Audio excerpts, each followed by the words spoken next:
Bom, hoje o tema, a força do hábito. O texto é o Evangelho de João, capítulo 5, nos versículos de 1 a 9. Eu quero aqui pedir, por favor, para ficar de pé, os irmãos de Belo Horizonte, do Rio de Janeiro, de Campinas e de Brasília, que estão aqui hoje nos visitando. Sejam todos bem-vindos. Cadê os irmãos?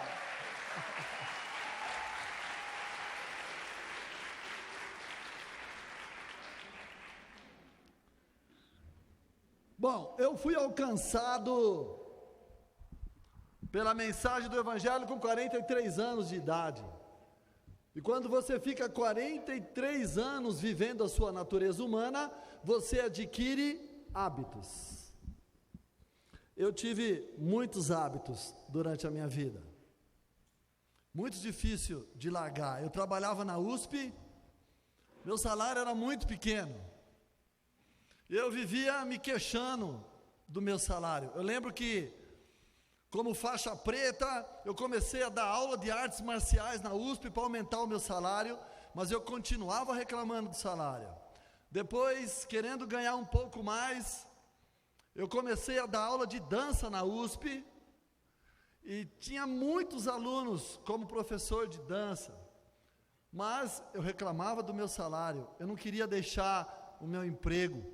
Era um emprego tão bom que eu tinha na USP. Uma das minhas missões era ler todos os jornais. Então eu chegava de manhã para trabalhar e ficava lendo o jornal. E aí eu pensava, se eu sair daqui, eu vou ter que trabalhar. E aí eu fiquei acomodado. E os anos foram passando. Eu lembro que eu já estava com 7 anos reclamando do salário e não fazia nada, porque aquilo se tornou um hábito. Reclamar, reclamar e reclamar. Eu lembro que toda semana eu tinha que levar os documentos no centro de São Paulo. Toda semana eu ia no cinema, à tarde. Eu tinha um chefe que depois do almoço, ele dormia na mesa. E eu afastei os armários do arquivo e fiz uma mesa, uma cama com o diário oficial. Meu chefe dormia sentado e eu deitava. Eu acordava quando ele tossia. Opa! E aí eu acordava, e aí ele falava, vamos trabalhar? Vamos! Já era quase na hora de ir embora. Mas eu vivia reclamando e acomodado, eu não fazia nada para mudar. E muitas vezes a gente vai criando um círculo ao nosso redor de pessoas iguais a gente.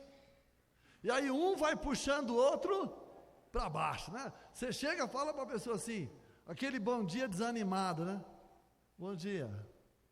E aí a pessoa às vezes nem responde, só faz assim.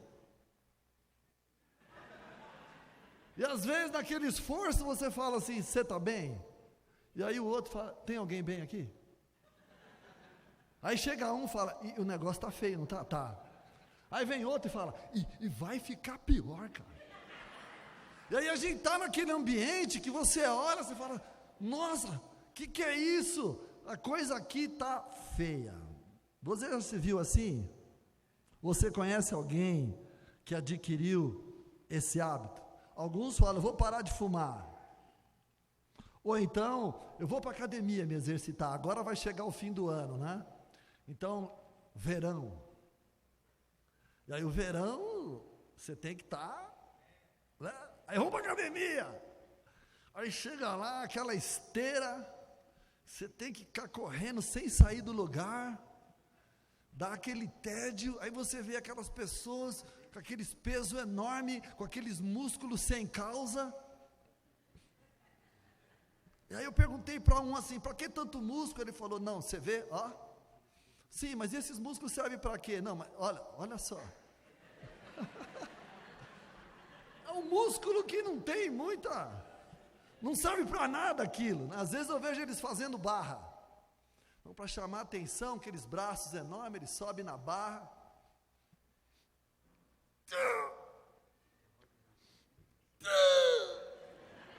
Aí faz 5. 5 barras com esses braços enormes. E a primeira coisa que ele desce da barra, o que ele faz? Tem um espelho na frente.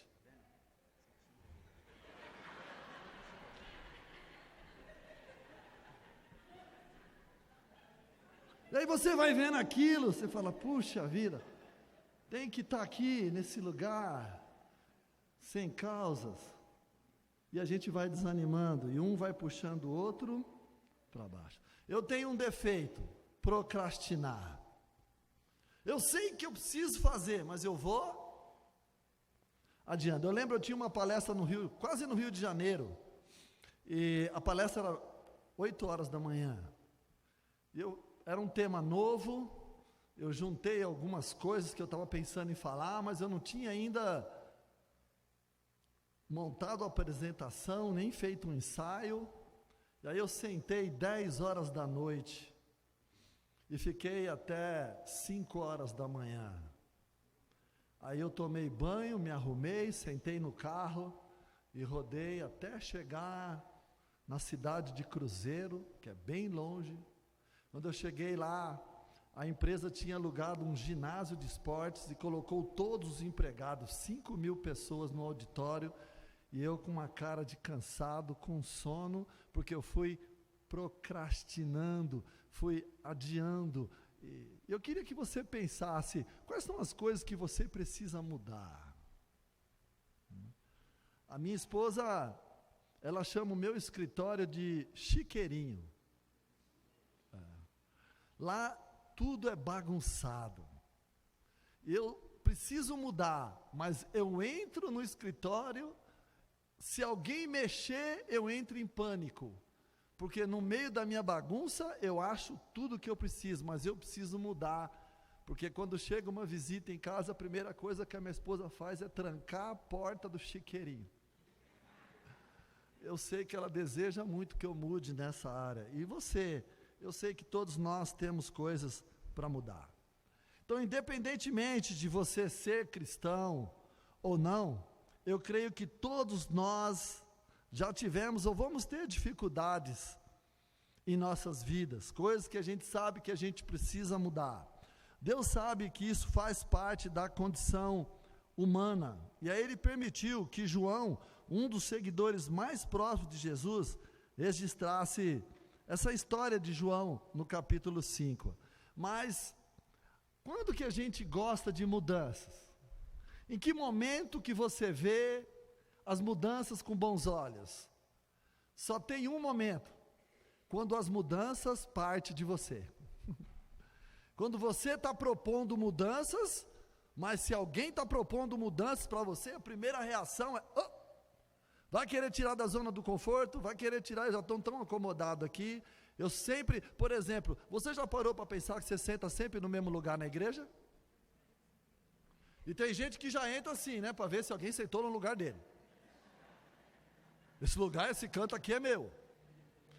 Força do hábito. Então, para a gente quebrar o hábito, quem está desse lado, se você não tem dificuldade motora, passa para o lado de cá. E quem está desse lado, passa para o lado de lá. E vamos já praticar a mudança e ver os transtornos que a mudança provoca.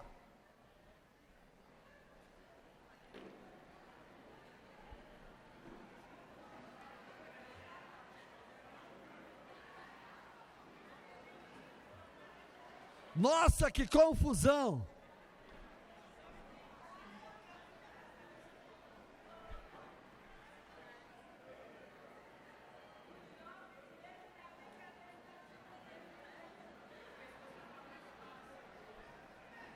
Caramba, que transtorno, hein?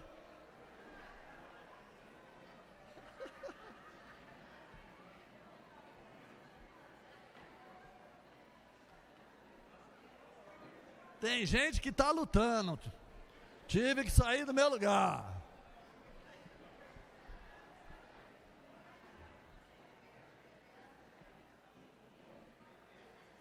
Nós somos um movimento cristão. Estamos sempre em movimento. Então vamos ler João, capítulo 5, do 1 até o 9.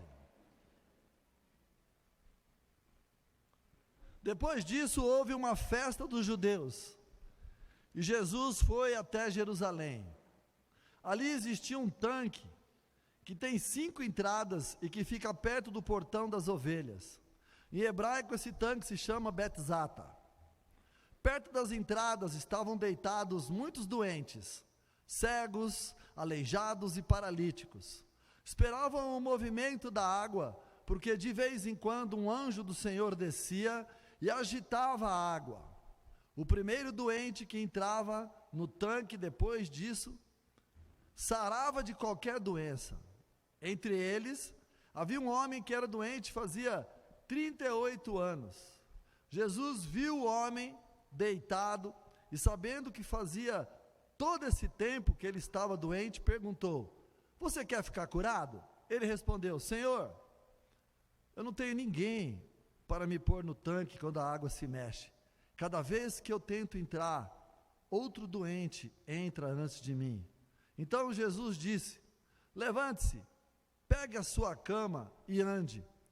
No mesmo instante o homem ficou curado, pegou a cama e começou a andar. Isso aconteceu no sábado. Vamos orar. Deus eterno, muito obrigado, porque nós estamos aqui. Mais uma semana o Senhor cuidou de nós. Vivemos numa cidade tão violenta, numa cidade onde falta amor,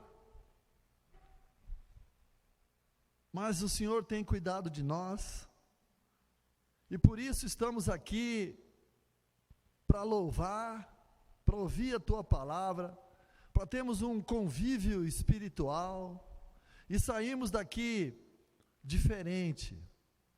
Portanto, Senhor, que abra o coração de cada um que está aqui, que todos nós possamos compreender a vontade que o Senhor tem para nossas vidas.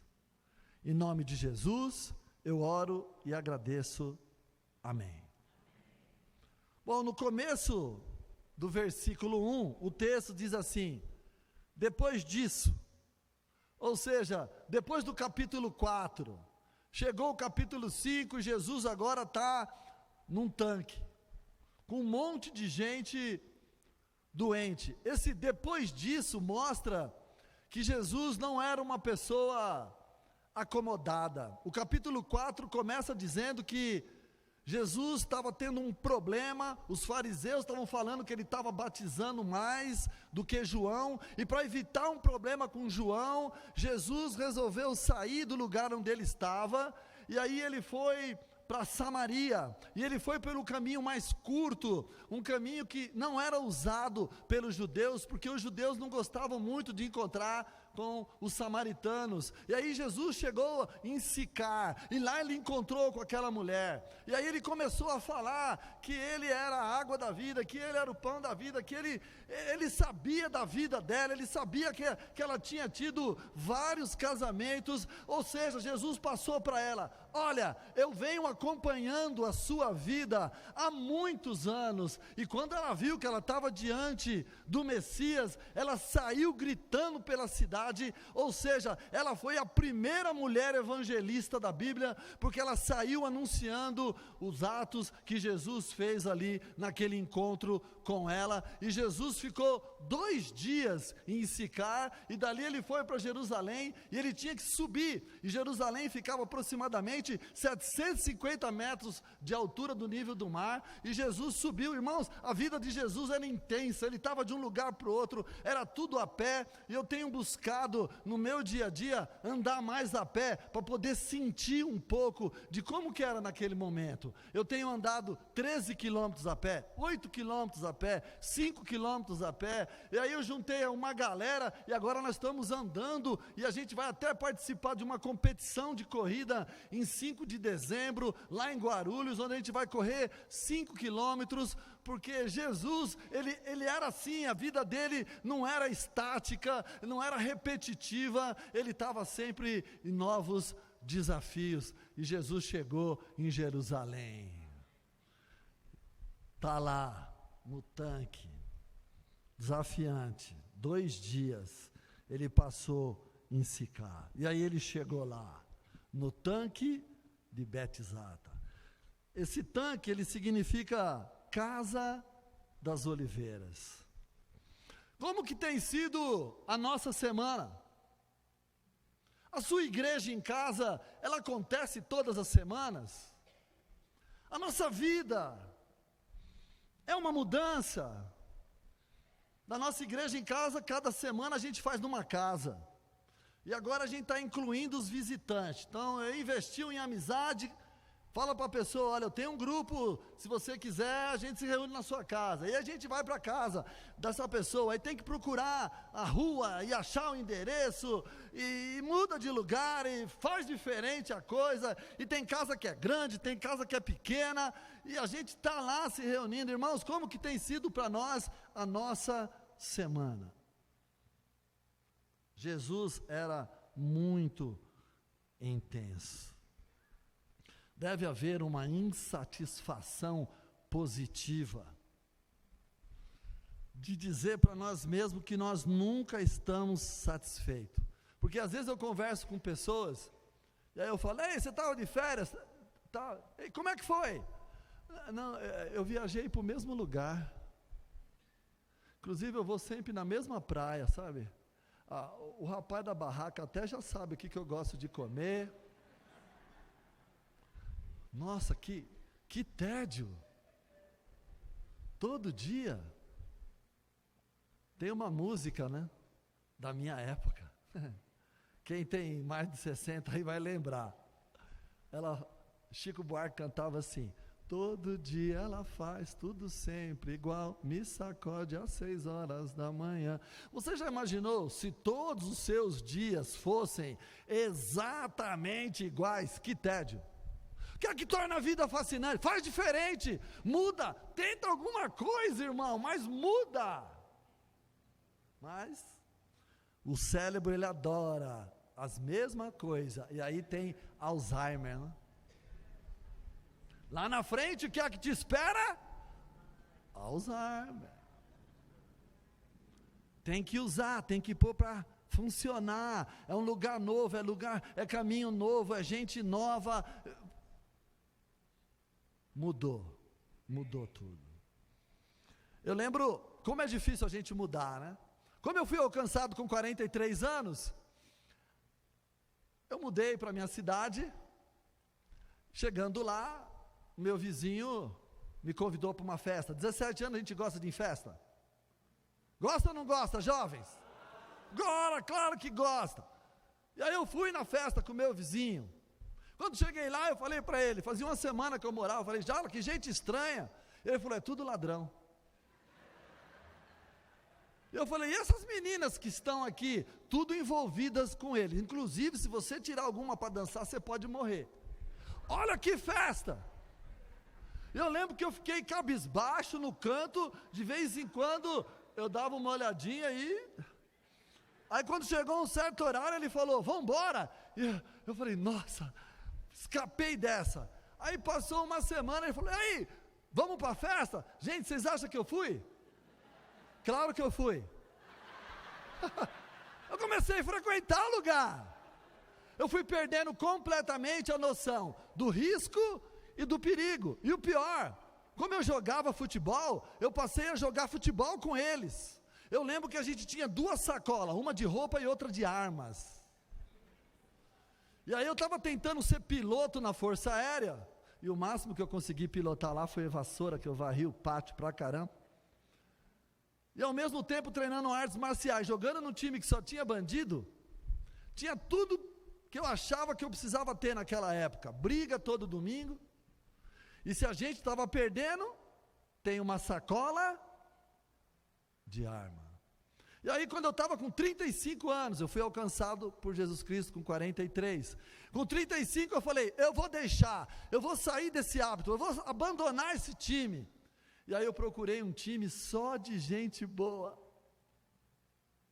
Primeiro jogo, eu levei R$10, porque eu pensei, quando acabar o jogo, aí vai tomar alguma coisa, e aí cada um com R$10, e aí a gente faz aquela festinha depois do jogo.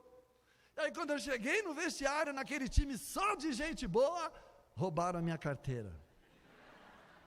Olha como é difícil, às vezes a gente quer mudar, mas as circunstâncias ao redor, e aí eu falei um monte lá no vestiário, e no outro domingo, lá estava eu no time que eu joguei a minha vida inteira. Como é difícil a gente mudar, não?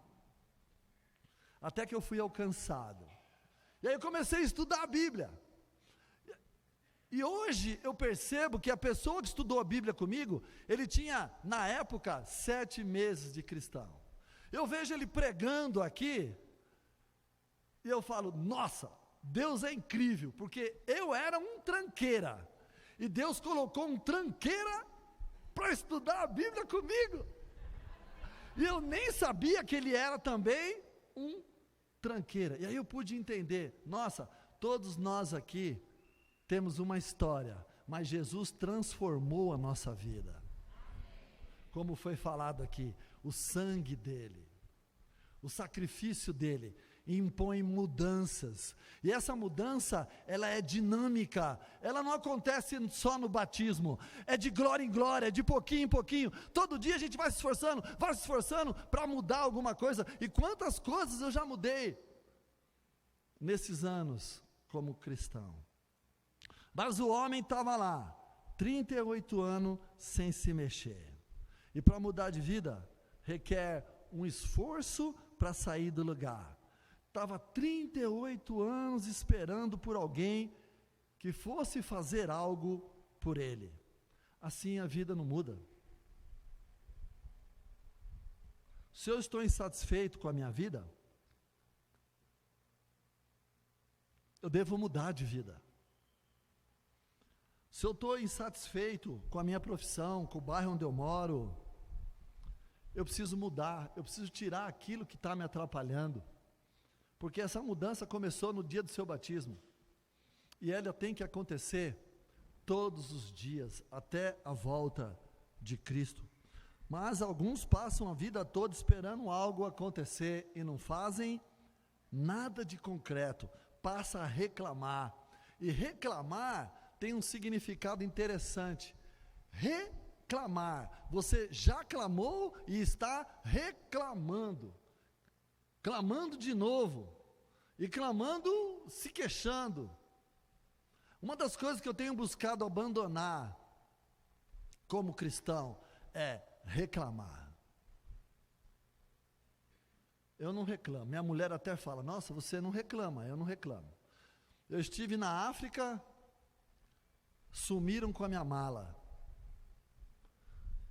eu fui lá para dar uma palestra, eu cheguei segunda-feira, minha palestra era quarta-feira, na terça-feira, nem um sinal da mala, e aí o organizador do evento me levou num shopping,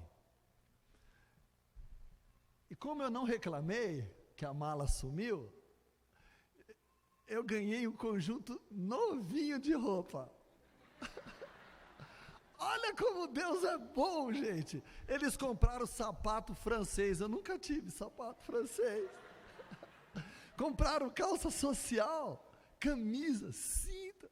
Eu estava todinho zerado.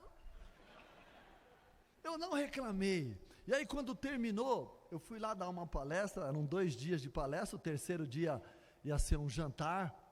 E eu fui avaliado no evento, e olha que estava, uma das palestrantes era a secretária do Mandela, que foi secretária há 19 anos, tinha também uma doutora aqui de São Paulo, em secretariado, e eu fui escolhido o melhor palestrante do evento, e tinha uma secretária, que ela é secretária executiva do Banco Central da África, ela gostou tanto da minha palestra, eu falei lá sobre qualidade de vida na vida do secretariado.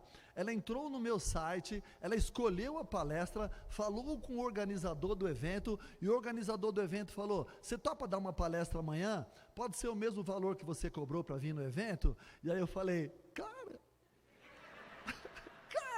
e aí no outro dia eu fui lá com ele, estava lá todos os executivos do Banco Central, e aí eu fiz uma palestra.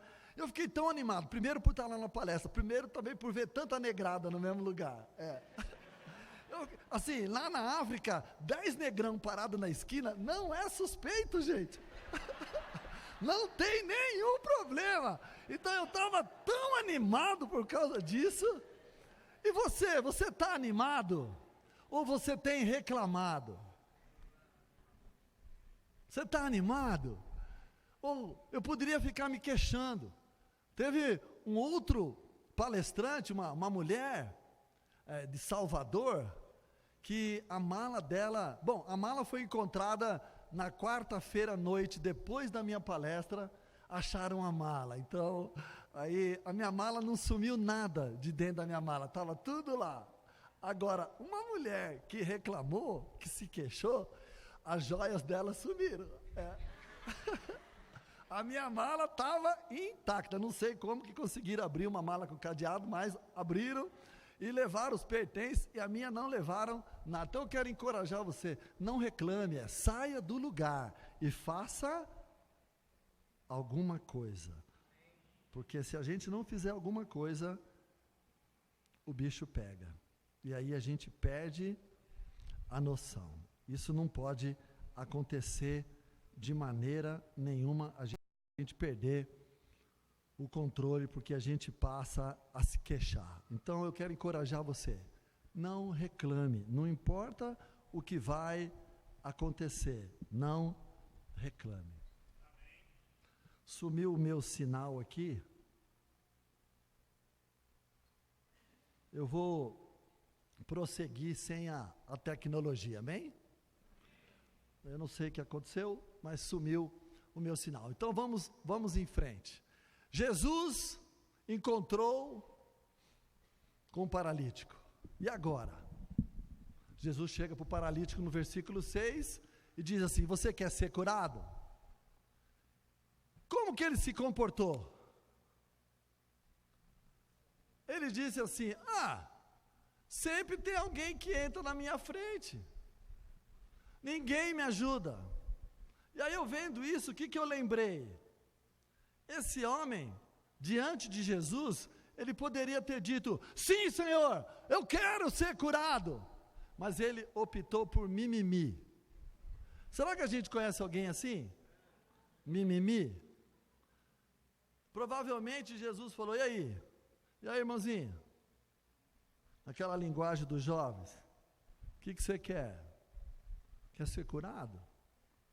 E aí ele falou: Jesus, eu queria tanto, mas ninguém me ajuda. Sempre chega alguém na frente. Às vezes você está conversando: e aí, irmão? Eu não consigo namorar. Meu namoro acabou. Eu perdi o emprego. Eu estava indo para o trabalho, o pneu do carro furou.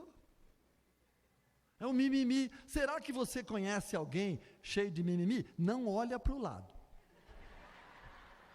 Será que a gente conhece alguém cheio de mimimi? Ninguém me ajuda. Cara, você não consegue andar? Se arrasta. Eu estourei os 2 tendões. E aí eu arrumei aquela muleta canadense. Primeiro em 94, eu estourei o tendão da perna esquerda. Aí aquela muleta prende aqui, eu seguro aqui.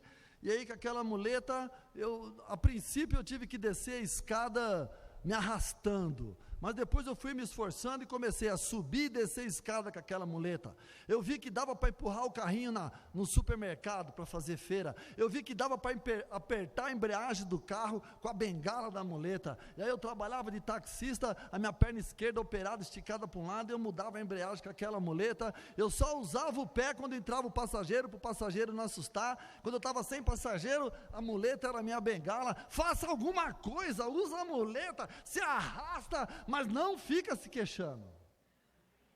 Mas a tendência da gente é: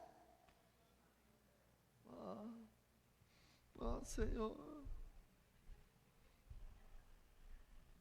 eu não consigo, queria tanto.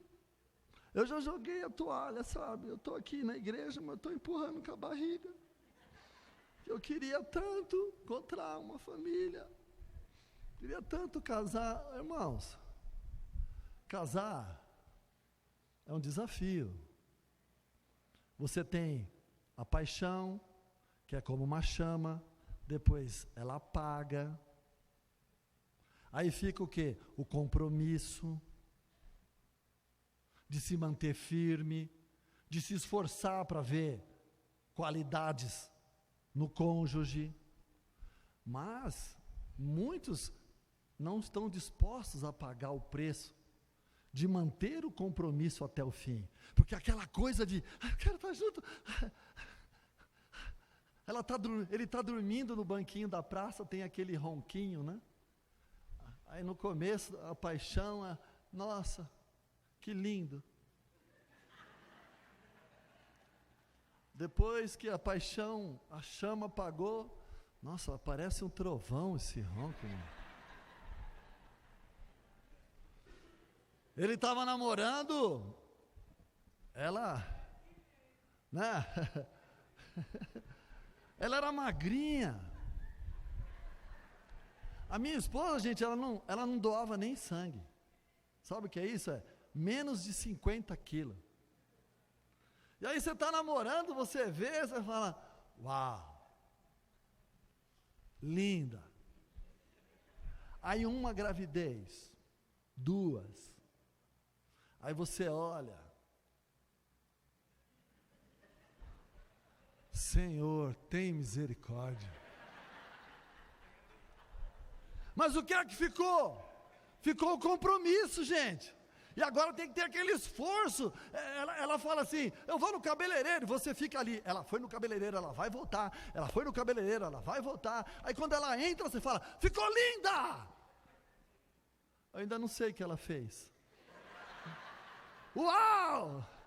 E aí ela fala, você gostou? A sobrancelha, eu falei, eu estou vendo.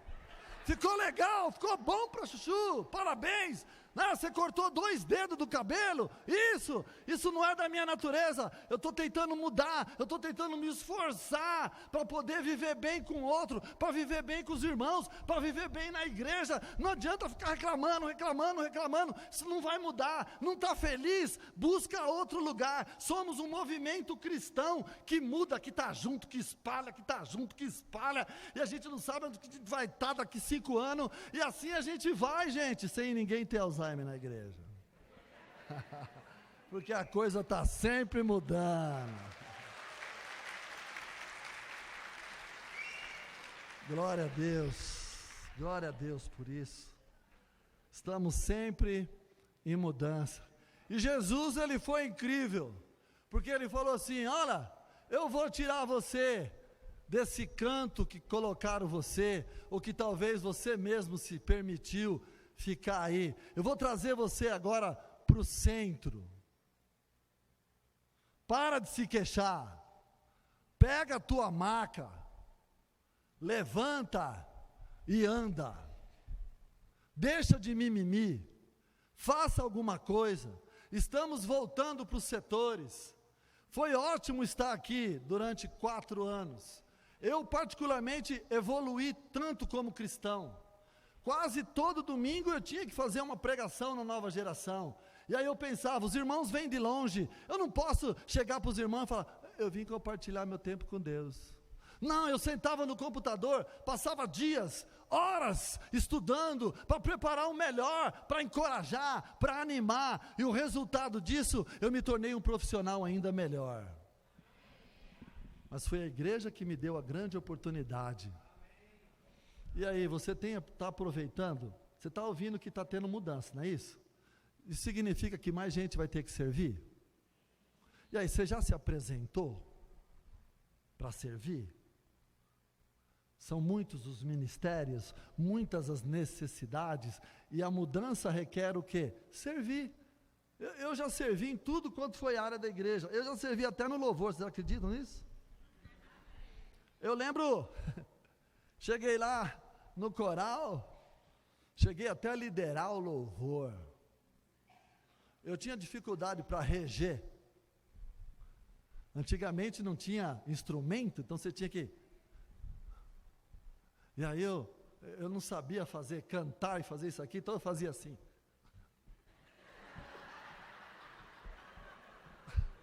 Eu lembro uma vez o pregador falou, você que está nos visitando, você achou que o líder do louvor aqui ia agarrar você, né?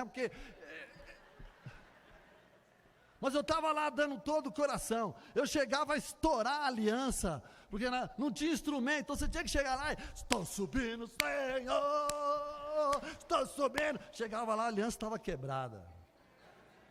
Quantas alianças eu tive que comprar para animar os irmãos, e aí eu me empolguei, achei que eu era cantor, e fui tentar um teste no coral da igreja, cheguei lá no ensaio, cantei, a mulher falou, é um tenor?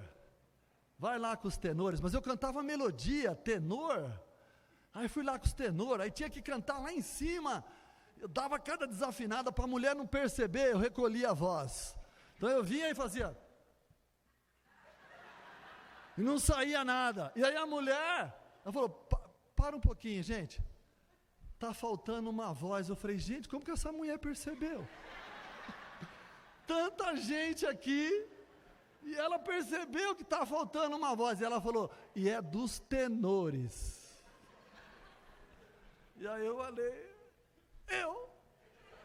ela falou, vem, faz favor, irmão. Aí eu fui lá, canta um pouquinho. Aí eu cantei, dei aquela desafinada, e aí, com muito carinho, ela falou assim, irmão, muito obrigado, mas você vai servir em outro ministério.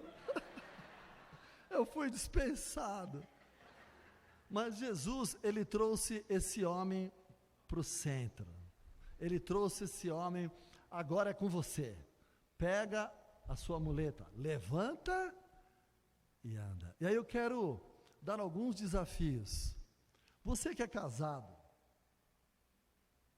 qual foi a última vez que você saiu para almoçar ou jantar com a sua esposa, e você perguntou para ela assim, querida, o que você vê em mim que eu preciso mudar?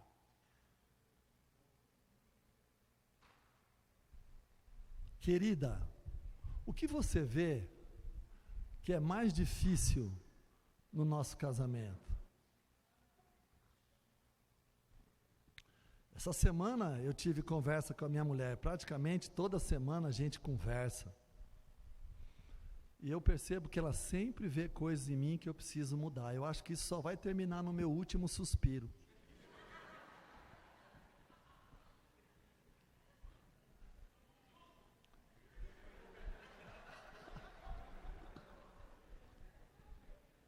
Você que é solteiro, que tem um irmão, uma irmã, que você tem amizade de muitos anos, você já perguntou para esse irmão, para essa irmã, o que você vê em mim que você acha que eu poderia mudar? Jovens,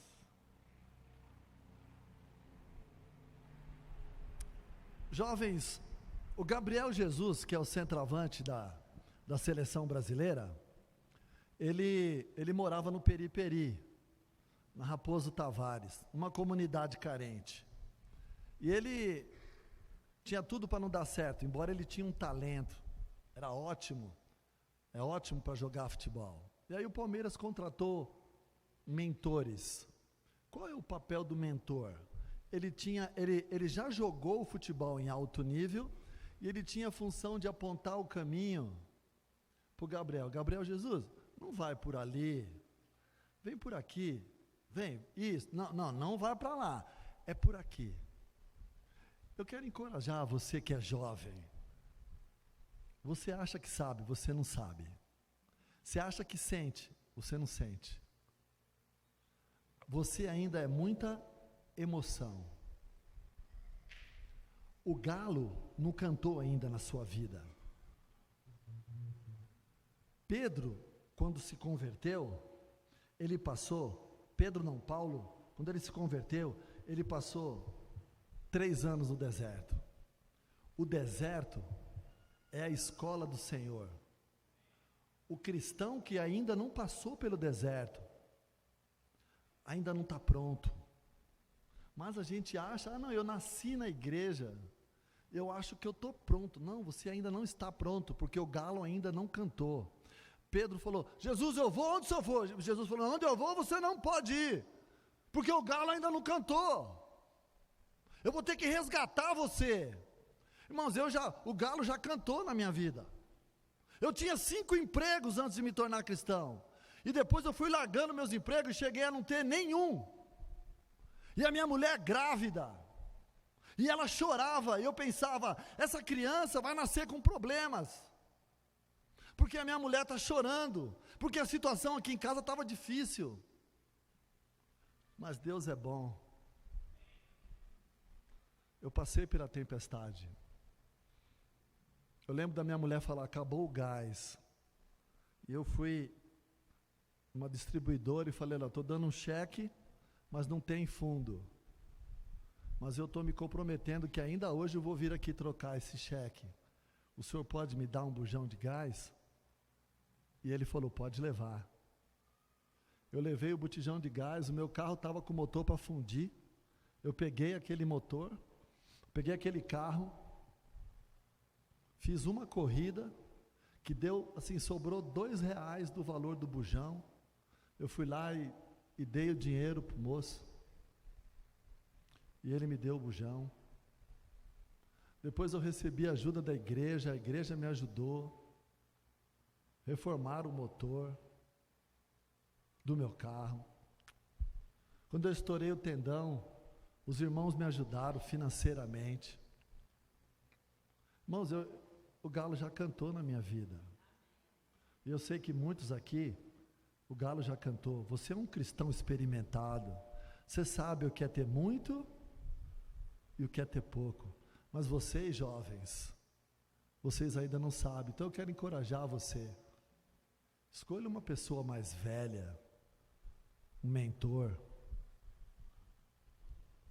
Ouve a opinião do mentor, porque o galo já cantou, ele vai poder te ajudar. Não vai fazendo as coisas sem buscar conselho. Jesus deixou bem claro: faça discípulos, continue a ensinar e cuide um do outro. Mateus 28, 18 a 20. E você que está nos visitando, quero encorajar você.